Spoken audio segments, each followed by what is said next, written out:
अलीना और Daniel Switzerland के एक छोटे से गांव में रहते थे। उनका एक 10 साल का छोटा बेटा था। उसका नाम जॉन था। वो बार बार घूमने जाने का अपने डैड को कहता रहता था।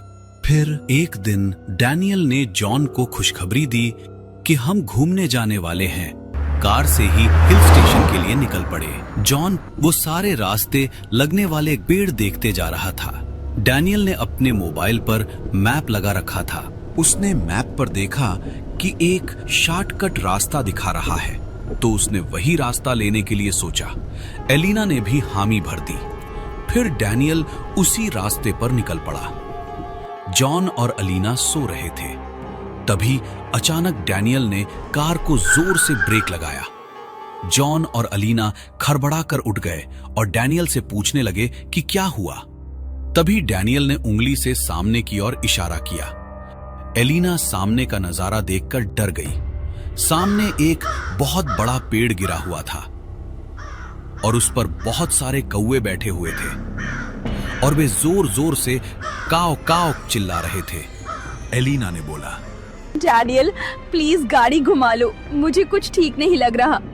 हम दूसरे रास्ते से जाते हैं। डैनियल ने भी देरी किए बगैर गाड़ी पीछे घुमा ली और दूसरे रास्ते चल पड़ा। थोड़ी दूर जाते ही उसे एक गांव दिखाई पड़ा। तभी उसके जान में जान आई। उसने गाड़ी रोककर एक दो जने से हिल स्टेशन का रास्ता पूछा, लेकिन किसी ने भी उनसे बात तक नहीं की। उसको जरा अजीब सा लगा। फिर उसी रोड पर वो आगे निकल पड़े, लेकिन घूम फिर कर बार बार उसी गांव में ही आ रहे थे। उन्हें लगा जैसे हम किसी भूल भुलैया में फंस गए हों। फिर उन्होंने गाड़ी साइड में लगाई और एक आदमी से पूछा, ये क्या हो रहा है हमारे साथ? ये कोई जादू है या फिर कोई छलावा या कोई सपना है? वो हाथ जोड़कर कह रहे थे, प्लीज कोई हमें बताओ, प्लीज बताओ, हम बहुत परेशान हो गए हैं। तब तक शाम हो चुकी थी। आसमान में हल्का अंधेरा छा गया था। उस गांव के सभी लोग हमारे आजू बाजू इकट्ठा होने लगे और अजीब सी नजरों से हमें घूरने लगे। जैसे ही हम गाड़ी में बैठने वाले थे, अचानक उन लोगों ने हमें घेर लिया और सामने वाले घर में चलने के लिए कहा। पर हम तो पहले से ही डरे हुए थे, तो हमने जाने से साफ मना कर दिया। फिर भी उन लोगों ने हमें जबरदस्ती पकड़कर एक घर के अंदर ले गए।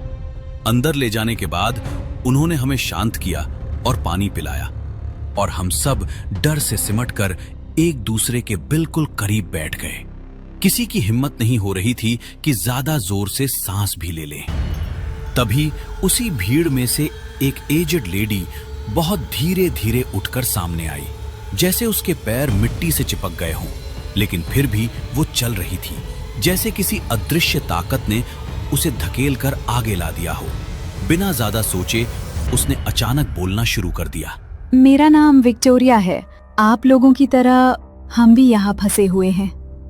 जो भी यहाँ पर आता है उनको रास्ते में एक पेड़ गिरा हुआ दिखता है। मैं भी यहाँ पर 1 साल से फंसी हुई हूँ। इस जगह का नाम तुम्बाड़ है।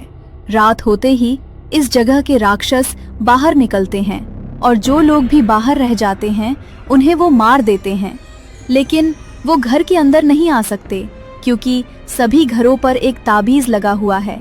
आप सभी इन घरों के अंदर सुरक्षित हो, चिंता मत करो। जब तक ये ताबीज हमारे साथ है हम जिंदा रहेंगे। उसकी आवाज में एक अजीब सी ठंडक थी, इतनी सर्द कि उस पल हम सबको लगा जैसे कमरे का तापमान एकदम से गिर गया हो। उसके हर लफ्ज के साथ जैसे हमारे दिल की धड़कन रुकती, फिर झटके से चल पड़ती। हमारे तो हाथ पैर सुन्न पड़ गए, दिमाग सुन्न, जैसे किसी ने अंदर से स्विच ऑफ कर दिया हो। समझ ही नहीं आ रहा था कि हम किस गहरी मुसीबत में फंस चुके हैं, कहां आ गए हैं हम, और सबसे बड़ा सवाल, अब यहां से निकल भी पाएंगे या नहीं। उस रात हम में से कोई भी नहीं सो पाया। नींद तो जैसे इस घर से कोसों दूर भाग चुकी थी। बस लेटे लेटे छत को घूरते रहे। कमरे की खामोशी अब खामोशी नहीं, एक तरह की चीख लगने लगी। हर छोटी सी आवाज किसी बड़े खतरे की आहट जैसी लगने लगी। जरा सी चरमराहट और दिल सीने से बाहर कूदने को तैयार। थोड़ी ही देर बाद बाहर से हल्की हल्की सी हलचल की आवाज आने लगी। हम सब ने एक दूसरे की तरफ देखा। किसी की हिम्मत नहीं हो रही थी उठने की, लेकिन जिज्ञासा और डर मिलकर हमें सीटों से उठा लाए। कांपते हाथों से धीरे धीरे पर्दा थोड़ा सा हटाया और जो नजारा देखा उसे देखकर तो सच में हमारी सांस जैसे बीच में ही अटक गई। गला सूख गया। बाहर 2 आदमी और एक औरत बिल्कुल शांत, बिना हिले डुले, अजीब सी हालत में खड़े थे, जैसे किसी ने उन्हें वहीं गाड़ दिया हो। उनके कपड़े खून से पूरी तरह सने हुए थे। उनके मुंह और शरीर पर गहरे गहरे चीरे के निशान थे, जैसे किसी ने चाकू से नहीं, नफरत के साथ उनके जिस्म को जगह जगह चीर डाला हो। उस पल ऐसा लगा जैसे वक्त ने हमारे लिए सांस लेना ही छोड़ दिया हो और हम किसी ऐसे डर के दरवाजे पर आ खड़े हुए हों जहां से बस अंदर ही अंदर जाते जाना है, वापस लौटना शायद मुमकिन ही नहीं। हम सब ये नजारा देखकर डर गए और अंदर आकर बैठ गए। रात भर बैठे बैठे कब नींद लग गई पता ही नहीं चला। सुबह होते ही सबसे पहले हम घर जाने के लिए निकले, लेकिन हम उस जगह से निकल ही नहीं पाए। गोल गोल चक्कर मारकर हम बार बार वहीं वापस आ रहे थे, जैसे किसी अदृश्य भूल भुलैया में घूम रहे हों। थक हार कर आखिरकार हम उसी जगह पर रुक गए। हमें अलग से एक घर दे दिया गया। वहां पर हर एक चीज थी, कपड़े, खाना और जीने के लिए जरूरी सारी सुविधाएं, लेकिन आजादी नहीं थी। वहां पर बहुत से लोग न जाने कितने दिनों से फंसे हुए थे। धीरे धीरे हमारी सब लोगों से दोस्ती हो गई। हम साथ बैठते, बातें करते, एक दूसरे को दिलासा देते, पर अंदर ही अंदर हर किसी के दिल में एक ही सवाल था, क्या हम कभी यहां से बाहर निकल पाएंगे? फिर एक दिन शाम को दूर से धूल उड़ती दिखी और अचानक एक बहुत बड़ी बस वहां आ गई। उसमें बहुत सारे लोग थे। वो बस भी घूम फिर कर बार बार वहीं लौट आती थी। वो लोग भी बहुत परेशान हो गए। उन्हें समझ ही नहीं आ रहा था कि ये उनके साथ क्या हो रहा है। हमने उन्हें बहुत समझाया, अपने साथ बीती हर बात बताई, पर उनको हमारी बातों पर यकीन नहीं हुआ। उन्हें लगा शायद हम मजाक कर रहे हैं या उन्हें डरा रहे हैं। रात होने वाली थी, आसमान काला पड़ रहा था। जिनको डर लगा वे हमारे घर के अंदर आ गए, लेकिन जिनको अब भी विश्वास नहीं हुआ वे बाहर ही बस में बैठे रहे। उन्हें लगा सुबह होते ही वे जरूर निकल जाएंगे। रात भर बाहर से चीखों की गूंज आती रही।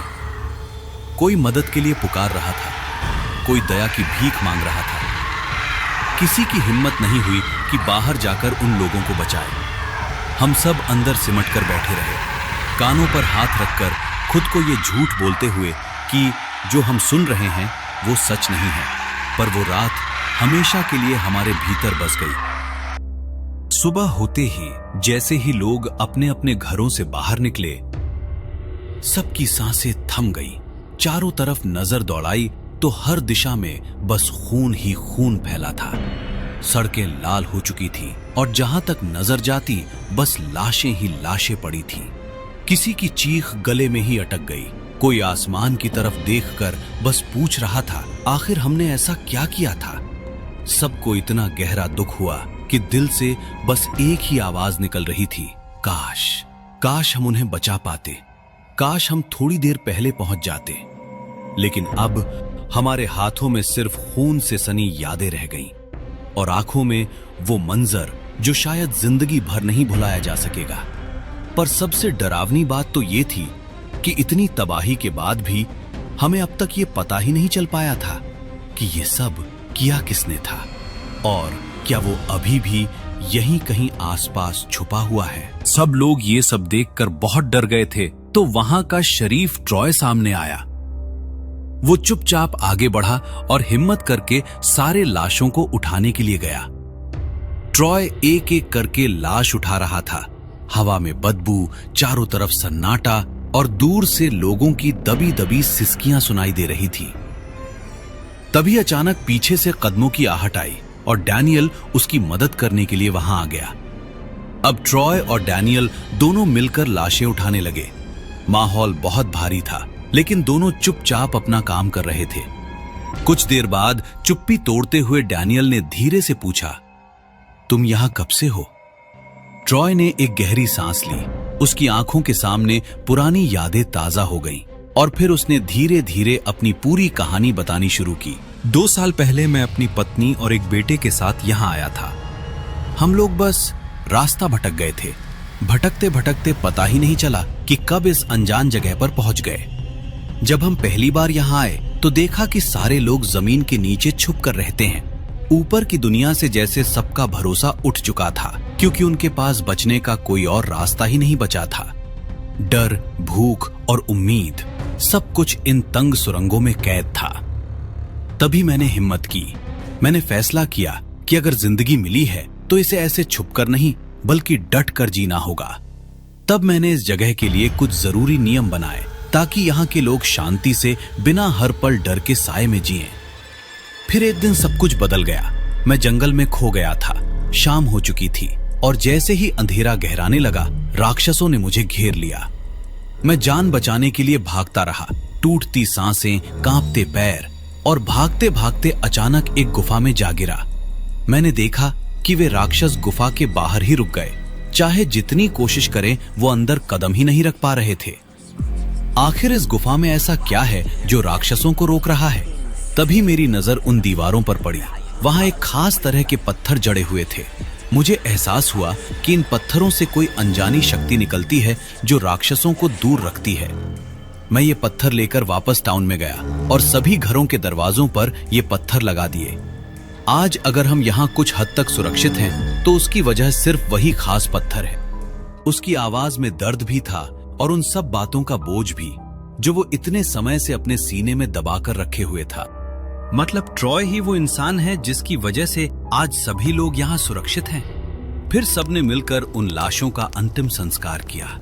चारों तरफ बस धुआं, राख और सन्नाटा फैल गया। यह हादसा होने के बाद सभी लोग अपनी अपनी जिंदगी जीने लगे, लेकिन क्या पता था कि हमारी जिंदगी में एक नया अध्याय जुड़ने वाला है। जो बस आई थी उसमें एक इंजीनियर भी था। उसका नाम एलेक्स था। वो बार बार उस जगह से निकलने के रास्ते ढूंढता रहता था, जैसे उसके अंदर कोई बेचैनी, कोई डर लगातार उसे धकेल रहा हो। उसे अजीब अजीब सपने आने लगे थे, जिनमें वो खुद को हमेशा किसी अंधेरी सुरंग में फंसा हुआ देखता था।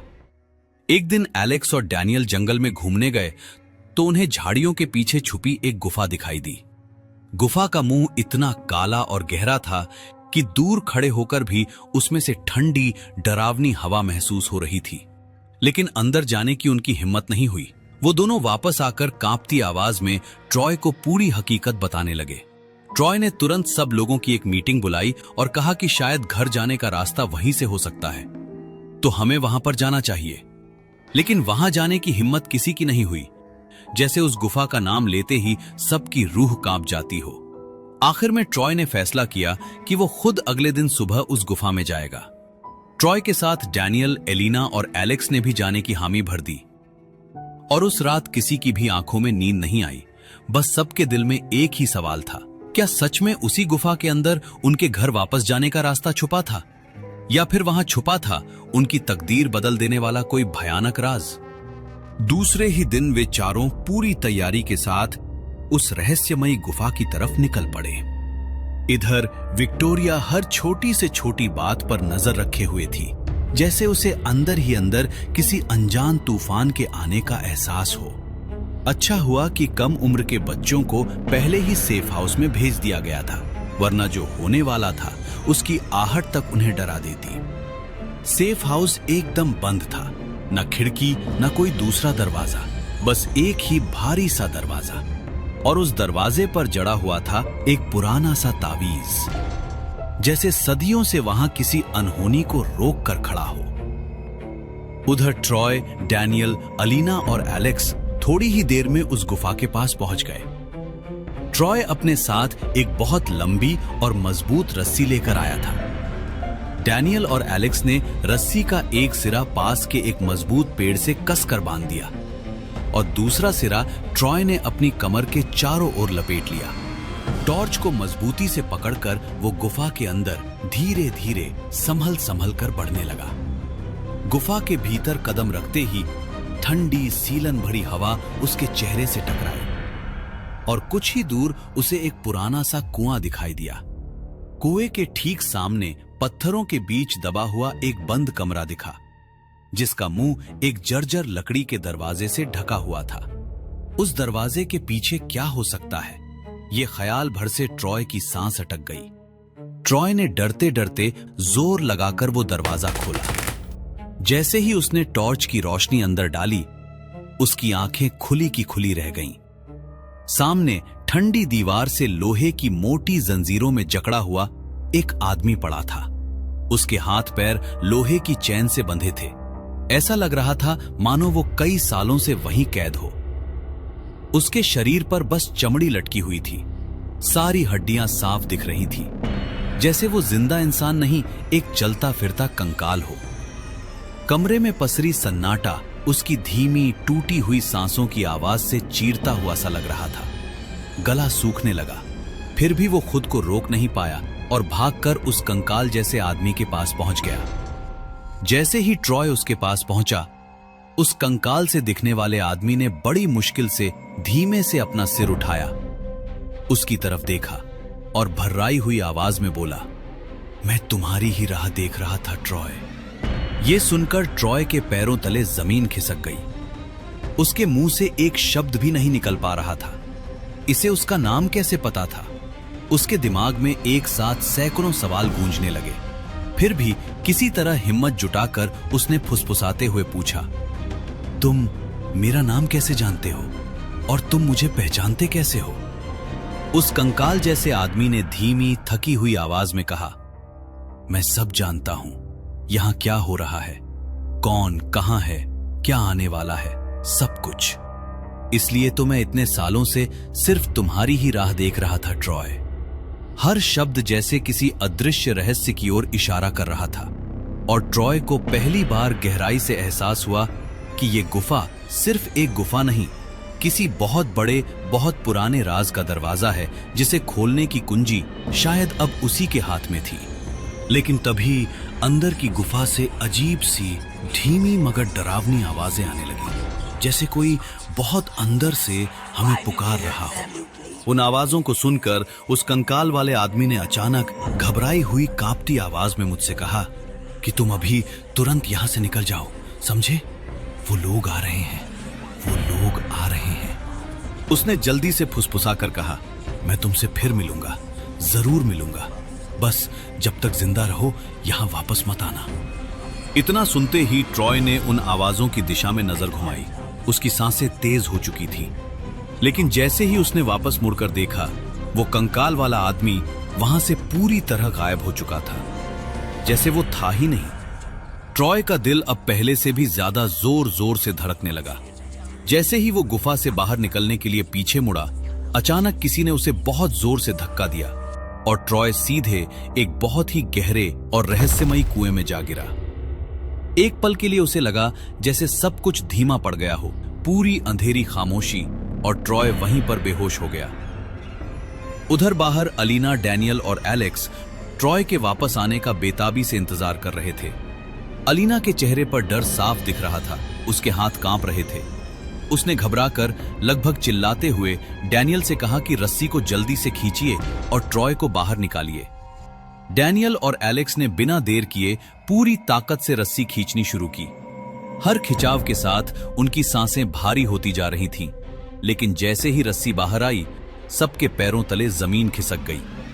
रस्सी तो थी, लेकिन उस पर ट्रॉय का कहीं भी नामो निशान नहीं था, मानो किसी ने उसे हवा में ही गायब कर दिया हो। न ट्रॉय की कोई आवाज, बस एक गहरी चुभती हुई खामोशी और ये और भी डरावना सवाल, आखिर ट्रॉय गया तो गया कहां? क्या वो अभी भी जिंदा है या फिर उसके साथ उस गुफा के अंदर कुछ ऐसा हो चुका है जिसका अंदाजा भी किसी ने नहीं लगाया था? शाम ढलने लगी थी। आसमान का रंग धीरे धीरे काला होता जा रहा था। उन्होंने आजू बाजू हर तरफ ट्रॉय को बहुत देर तक ढूंढा।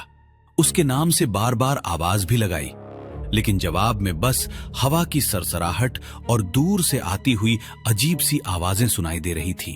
थक हार कर और मन ही मन एक अजीब से डर से घिरे हुए वो लोग जंगल से बाहर जाने के लिए मुड़ने लगे। किसी के मुंह से कुछ नहीं निकल रहा था। तभी अचानक अलीना की नजर जमी की जमी रह गई। दूर घने पेड़ों के बीच सफेद ड्रेस में एक छोटा सा बच्चा खड़ा था।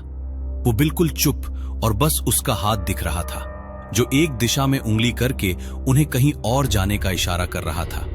अलीना का दिल जोर जोर से धड़कने लगा।